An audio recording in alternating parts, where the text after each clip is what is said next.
இந்த video edit பண்ணுறதுக்கு first வந்து நீங்கள் ஒரு வீடியோ வந்து ரெடி பண்ணணும். ஸோ அந்த வீடியோவில் வந்து உங்களுக்கு என்னென்ன போர்ஷன் வீடியோவில் தேவையோ அந்தந்த போர்ஷனை வந்து கரெக்டாக எடிட் பண்ணி சாங்கை ஆட் பண்ணிக்கோங்க.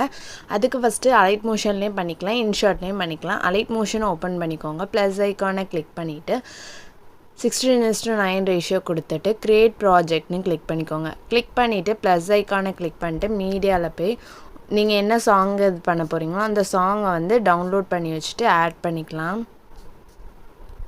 ஸோ இந்த மாதிரி நான் ஆட் பண்ணி வச்சுருக்கேன். ஸோ இதை தான் என்னென்னா எனக்கு எந்தெந்த போர்ஷன் வேணுமோ அந்தந்த போர்ஷனை கரெக்டாக நான் வந்து கட் பண்ணி ட்ரிம் பண்ணி எடுத்துக்கிட்டேன். ஸோ உங்களுக்கும் அதே மாதிரி என்னென்ன போர்ஷன்ஸ் வேணுமோ அந்தந்த போர்ஷனை கட் பண்ணி எடுத்துக்கோங்க.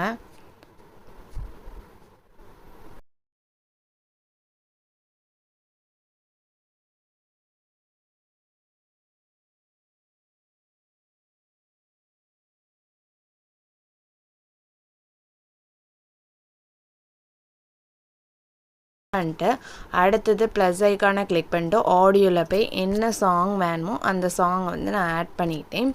ஸோ சாங் ஆட் பண்ணிவிட்டு எவ்வளோ டியூரேஷனுக்கு இருக்கோ அவ்வளோ டியூரேஷனுக்கு சாங் வச்சுட்டு ரிமைனிங்கை நான் டெலீட் பண்ணிவிட்டு ஸோ வீடியோ இந்த மாதிரி ரெடி பண்ணிக்கோங்க. ரெடி பண்ணிவிட்டு மேலே இருக்க எக்ஸ்போர்ட் ஆப்ஷனை கிளிக் பண்ணிவிட்டு எக்ஸ்போர்ட் பண்ணிக்கோங்க. ஸோ இதை இன்ஷாட்டில் கூட நீங்கள் பண்ணிக்கலாம். இந்த வீடியோ எடிட்டிங் அலைட் மோஷன் தான் பண்ணணும் அப்படின்னு கிடையாது. ஸோ ஏதாவது ஒரு ஆப்பில் வந்து இந்த மாதிரி உங்களுக்கு தேவையான போர்ஷன்ஸை மட்டும் ஃபஸ்ட்டு எடிட் பண்ணி ஒரு வீடியோவாக ரெடி பண்ணிக்கோங்க. ரெடி பண்ணிவிட்டு அடுத்தது பேக் வந்துக்கிட்டு CapCut ஆப்பை ஓப்பன் பண்ணிக்கோங்க. ஓப்பன் பண்ணிவிட்டு நியூ ப்ராஜெக்ட்னு கிளிக் பண்ணிவிட்டு இப்போ நம்ம எடிட் பண்ணோம்னா அந்த வீடியோவை நம்ம வந்து செலக்ட் பண்ணிக்கலாம்.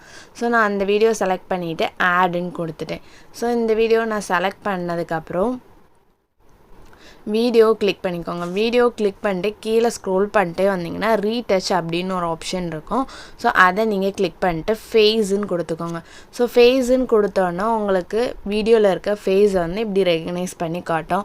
ஸோ அதில் வந்து ஸ்மூத்னஸ் இருக்குல்ல, ஸோ அதை வந்து இன்க்ரீஸ் பண்ணிட்டே வாங்க. ஸோ இன்க்ரீஸ் பண்ணிட்டே வந்தீங்கன்னா உங்களுக்கு அந்த சேஞ்சஸ் தெரியும். ஸோ இதை வந்து சேஞ்சஸ் தெரியும் கிளியராக உங்களுக்கு. ஸோ நான் வந்து ஒரு 75-80 அந்த ரேஞ்ச் கொடுத்துக்கிட்டேன். அண்ட் அதுக்கப்புறம் இதில் பார்த்தீங்கன்னா ஈவன் ஒரு ஆப்ஷன் இருக்கும், அதை வந்து கம்ப்ளீட்டாக 100ன்னு கொடுத்துக்கலாம். கொடுத்துட்டு அப்ளை டு ஆல்னு கொடுத்துட்டு கன்ஃபார்ம் கொடுத்துக்கோங்க. அப்புறம் டிக் கொடுத்துக்கோங்க. கொடுத்துட்டு பேக் வந்துக்கோங்க. பேக் வந்துட்டு அப்படி கீழே பார்த்தீங்கன்னா அட்ஜஸ்ட்மெண்ட் ஆப்ஷன் இருக்கும், அட்ஜஸ்ட்மெண்ட்டை கிளிக் பண்ணிக்கோங்க. கிளிக் பண்ணிவிட்டு இதில் ஷார்பன் இருக்கும். ஸோ அதை என்ன பண்ணுங்கள், டிக் கொடுத்துக்கோங்க. ஷார்பன் இருக்குல்ல, ஸோ ஷார்பனை வந்து 100ல் கொடுத்துக்கோங்க. கொடுத்துட்டு அப்புறம் வீடியோ குவாலிட்டி போய்க்கோங்க. ஸோ இதில் வந்து ரெடியூஸ் இமேஜ் நாய்ஸ் அப்படின்னு இருக்குல்ல, ஸோ அதை வந்து என்ன பண்ணுங்கள், கிளிக் பண்ணிவிட்டு அப்படி ஸ்ட்ராங்கை கொடுத்துட்டு டிக்குன்னு கொடுத்துக்கணும். ஸோ இது வந்து கொஞ்சம் நேரம் டைம் எடுக்கும், லோட் ஆகும். ஸோ இது லோட் ஆகி முடிஞ்சு வீடியோவில் வந்து இது ஆட் பண்ணியாச்சு. அடுத்து என்ன பண்ணுங்கள், பேக் வந்துக்கோங்க. பேக் வந்து ஸ்டார்டிங்கில் வச்சுட்டு எஃபெக்டில் போங்க, வீடியோ எஃபெக்ட் போங்க. ஸோ அதில் வந்து க்ளோன்னு டைப் பண்ணிக்கோங்க. க்ளோன்னு டைப் பண்ணிவிட்டு சர்ச் பண்ணிங்கன்னா எட்ஜ் க்ளோ வரும். ஸோ எட்ஜ் க்ளோவை நீங்கள் வந்து கிளிக் பண்ணிக்கோங்க. எட்ஜ் க்ளோ கிளிக் பண்ணிவிட்டு கேன்சல்னு கொடுத்து டிக்குன்னு கொடுத்துக்கோங்க. ஸோ எட்ஜ் க்ளோ வந்து நம்ம வந்து கொடுத்துட்டோம். ஸோ இதே என்ன பண்ணுங்கள், லாஸ்ட் வர ஆட் பண்ணி விட்டுக்கோங்க.